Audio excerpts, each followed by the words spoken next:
Welcome, ladies and gentlemen, to Carmine's Arena, a cultural gourmet of information, if you will, a feast for your mind and soul. And now, without further delay, the man, the myth, the maestro, Carmine Arena.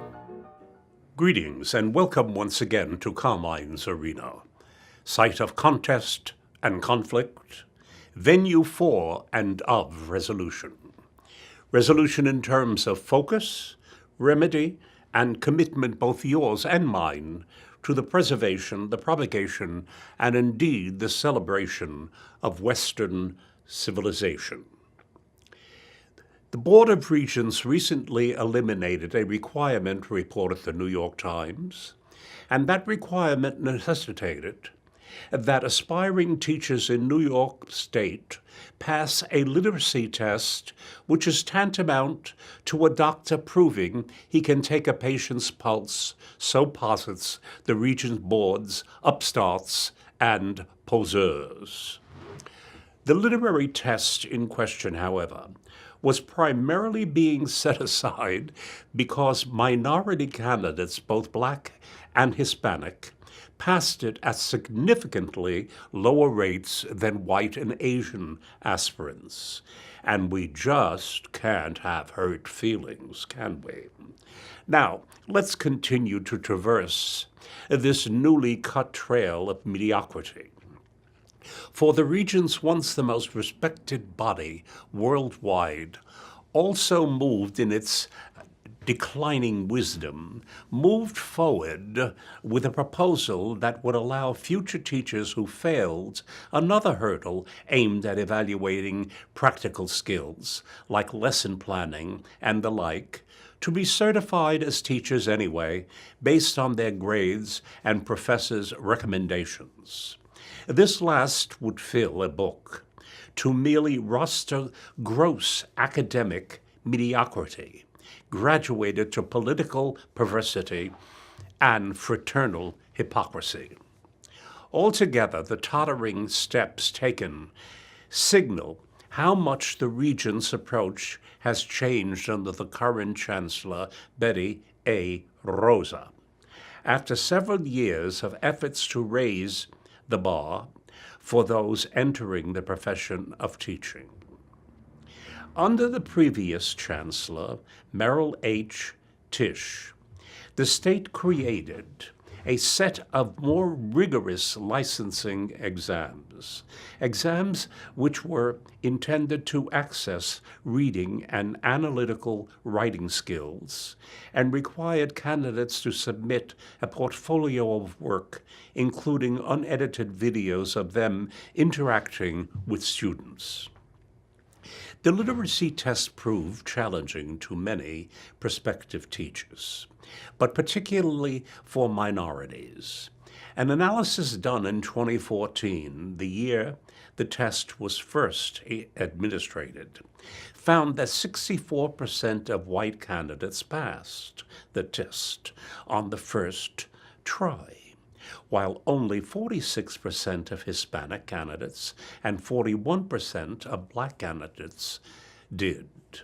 Nonetheless, a federal judge who found older tests discriminatory ruled in 2015 that the new test versions were not biased because it measured skills that were necessary for teaching. However, deans of education, schools, especially those with large numbers of Black and Hispanic students, disagreed and argued that the exams were exacerbating a shortage of teachers of color. More than 80% of public school teachers in the country are white, according to the Federal Education Department, while a majority of public school students are not. Others said that the exams were redundant given the other requirements to become a teacher. Michael Middleton, dean of Hunter College School of Education, said in an interview that the battery of exams currently required of future teachers was onerous and expensive, and that eliminating them was appropriate. We already know that our licensure candidates have a bachelor's degree, which in my mind it means that they have basic literary and communication skills, Dr. Middleton said. One of those incumbent but incompetent education insurgents. Excuse me. Kate Walsh, president of the National Council of Teacher Quality, said that eliminating the exams because of minority candidates' performance was the wrong response. What is effectively being done is perpetuating a cycle of underperformance. Backpedaling is the educationally sensible thing to do. Politically sensible, on the other hand, is the insensibility to mediocrity. For blacks and Hispanics do not represent ethnic incapacity, but they are the ill-chosen product of reverse racism, which promotes term after term a legion of untutored, misdiagnosed children who are forgiven and forgotten and academically misbegotten guinea pigs who are later awarded teacher positions because of the sound of their names and the pigment of their respective skins. Thus, mediocrity is rewarded to turn teacher candidates into pigs in a pastry shop who later hold undisciplined classes to also reward rugrat whites upon whom you've heard me discourse muchísimo tempos. In a culture where all ways of knowing are political, that culture becomes a structure which evolves strategically hypocritical. To engage in untruths is not so bad when your aim is to rid culture of the ironclad, making everyone feel good about themselves, be they high priest of weakest link, who get to see a shrink and who teach their shrunken how to sink or wink so long as they cease to clearly think. Nevertheless, should anyone want to solve their teacher problem and bring into their children's classroom both white and minority superiority, which surpasses the present teacher cadre of inferiority, all they need do is to offer prospective teachers competitive salaries earned elsewhere in the business world by all who have the ability to learn and do precisely that, keep on learning. You will see a flood of aspirants who shall wash and scrub away the hubbub of mediocrity and make it a memory bereft in absurdity. Money shall always rule, of course. On that account, we have the benefit of great charities and philanthropies which, unlike government, expect those on the dole to avoid loopholes, but reaching forth toward thresholds which open safely out of the cold, initially spotted from their keyholes. Kindness is not always tender when it is an impostor, but a keener mender when it finds a conductor, professor, and proprietor, chancellor of cultures, old and bold, threefold unto wiser surrender. Small wonder that important subjects are those that go a-begging for real teachers instead of ineffectual babysitters. What subjects? Those without which civilization frays around its edges, namely science, technology, engineering, and math. Does anyone really have to explain the value of these neglected studies? Without becoming bored and indifferent like the New York State Regents, whose reputation when I was a student had us all deeply in study, both in the classroom and at home in order to pass the Regents in every subject given at the high school level, which signaled an academic rather than a vocational future at college. The decline is a sorry meddling of political correctness, which sees, I should say, superiority as racism, sexism, and isms yet to be protected and adopted for correctness toward incendiarism, sophism, and barbarism. Such be bureaucratic despotism, for to love one another is not to become one another, or we'd all be neurosurgeons and concert pianists, not to mention career criminals, who, in this climate, would be remanded to college, tuition-free, followed by being pardoned scot-free. Aside from science, technology, engineering, and math, there are the arts, for the arts create cravings that are aspirational of the summitry's enchantments. Such is where art's ambition may be encountered as well-dusted springboards to transcendence and independence.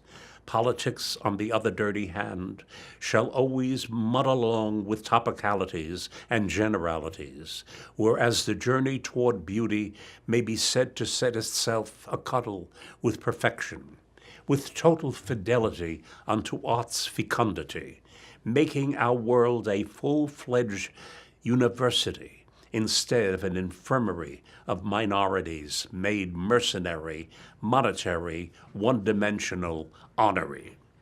Few books have the lasting impact of a masterpiece. One such, when it comes to learning about scholarship, is The World of Yesterday.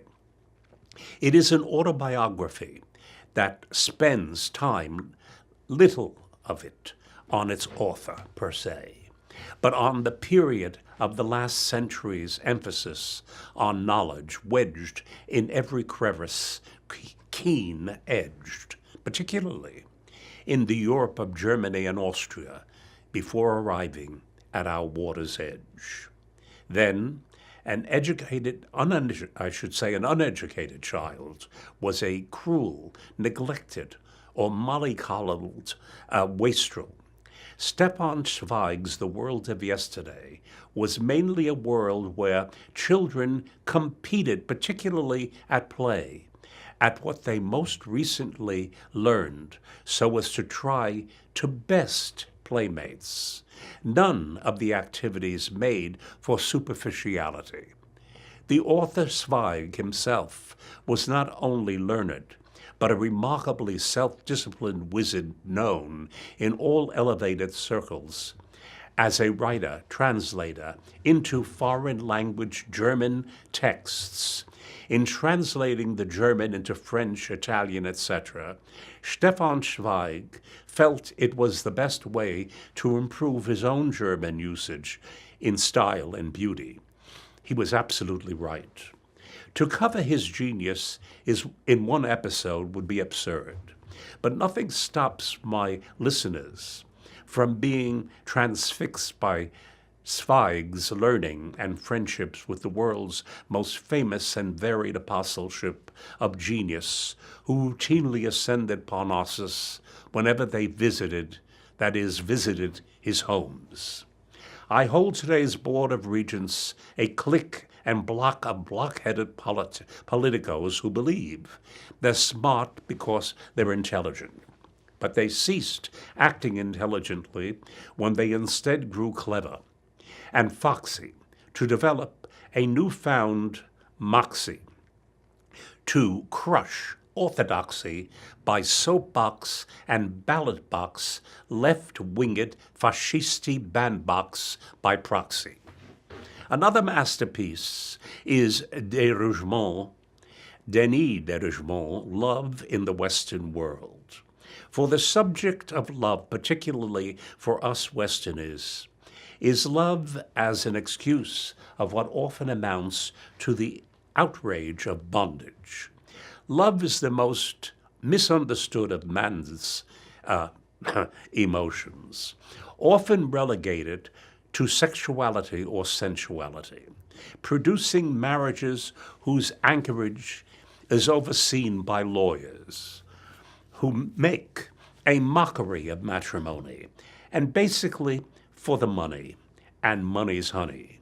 They are the dean and darlings of the he said, she said snarlingly, who don't bill and coo, but merely bill every month until it's skidoo and toodaloo, until your lawyer hears a yoo-hoo the second time around. Read Dudouchemont. The French have a way with amour that comes from the subtle way they are made to think by the French language itself, which can only fluently be spoken by a native and not an alien's linguistic adhesives fastened to the nasal. French music is an example of this subtlety of which I speak. Its passions rarely become aggression, but a lone reflective of self-possession. It requires special virtuosity. French poetry makes of its symmetry a full majesty of modesty, which maintaining courtesy even in heresy. Its arias and songs, when sung by foreigners, is subversive and susceptible to becoming slightly offensive. To the French ear, it is entirely veneer. Enough. Just read and assimilate like great food the mind of Dudouchemont. You'll soon be in the mood for an elegant French restaurant and learn what love is really about before matrimony wears you out. Wears you out like amour, in amour becomes one's karma. Golda Meir, the Prime Minister of Israel, back when, she gave us an understanding of politics and love by addressing the still ripe and gripe Palestinian problem. Today, the dear lady spoke as a woman and a mother, and when she said, "We'll have peace when Palestinians love their children as much as they hate us." The genius of simplicity is that it carries forth the truth which is as bold as age-old.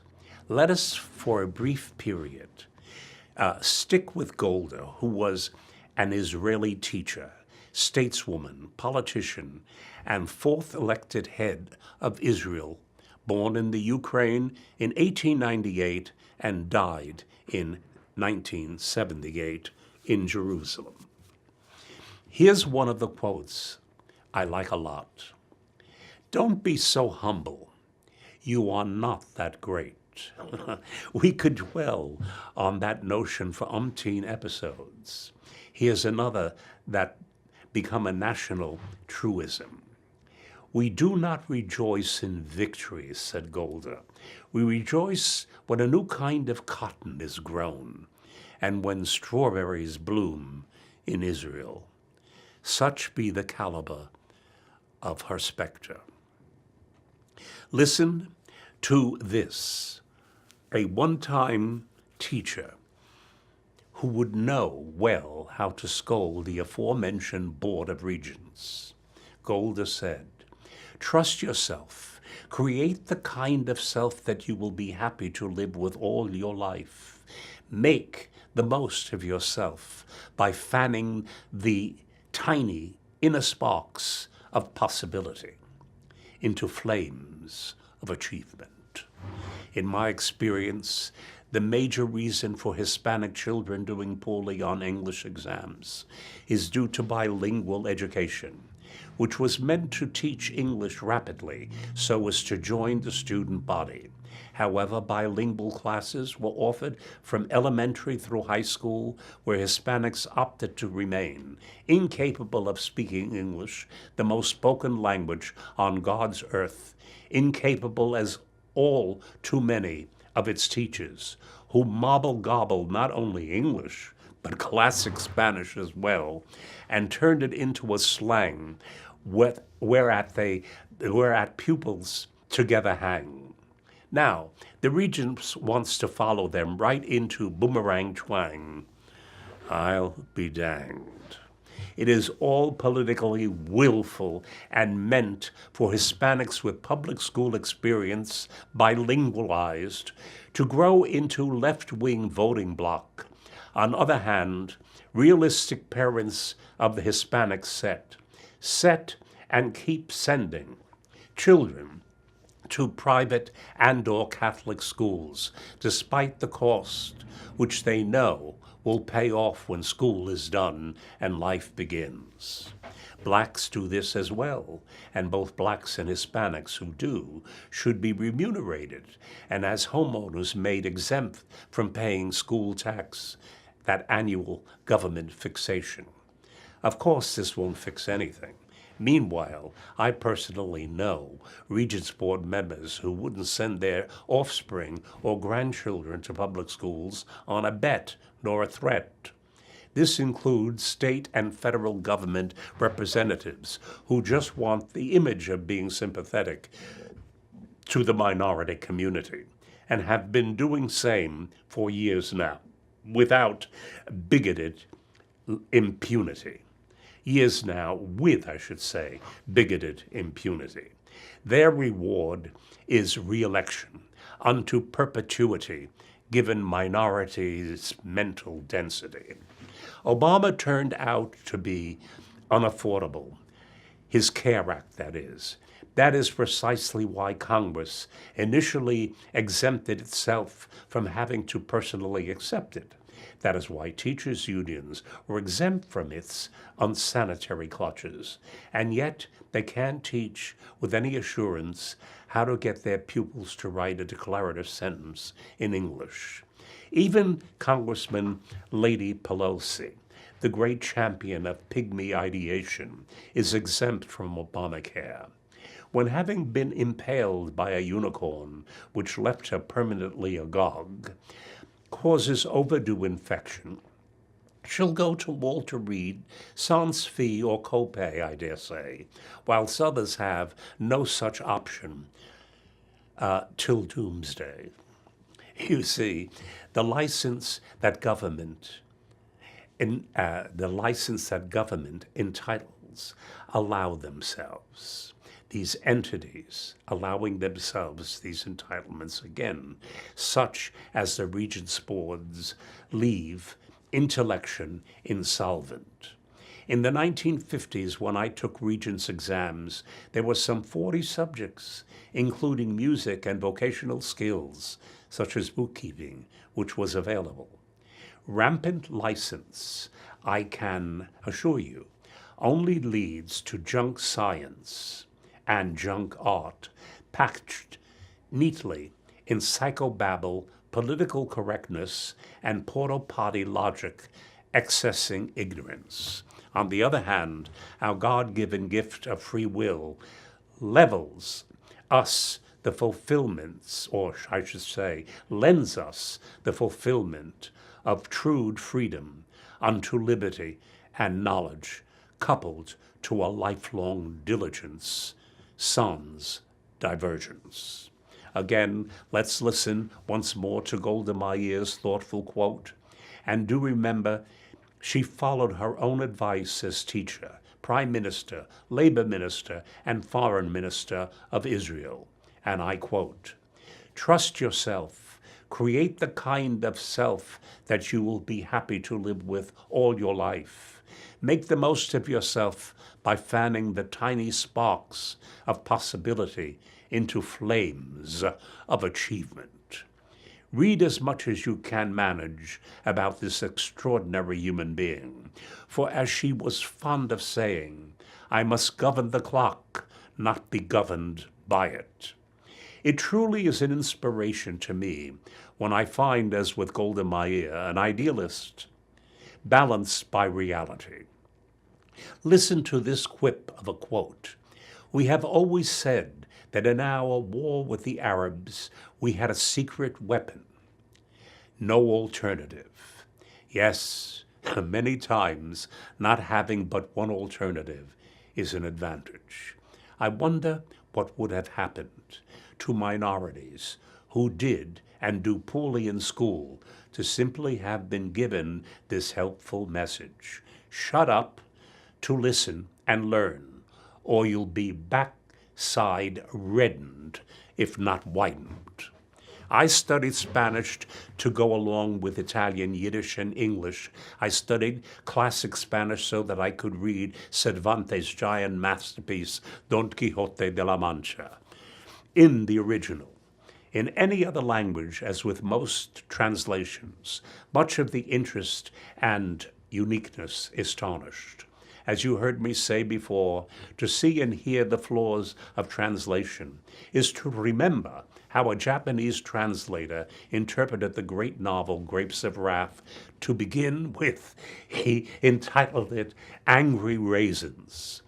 Tune in the rest for Tailspin.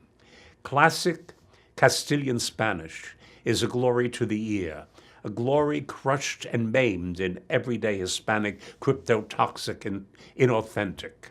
So much for Regents Board, schleps, meshuggah, and self-designated educators who are so smart they're stupid into morbid torpid. Scholarly imposters, they continue to succeed by habitual and customary misdeed.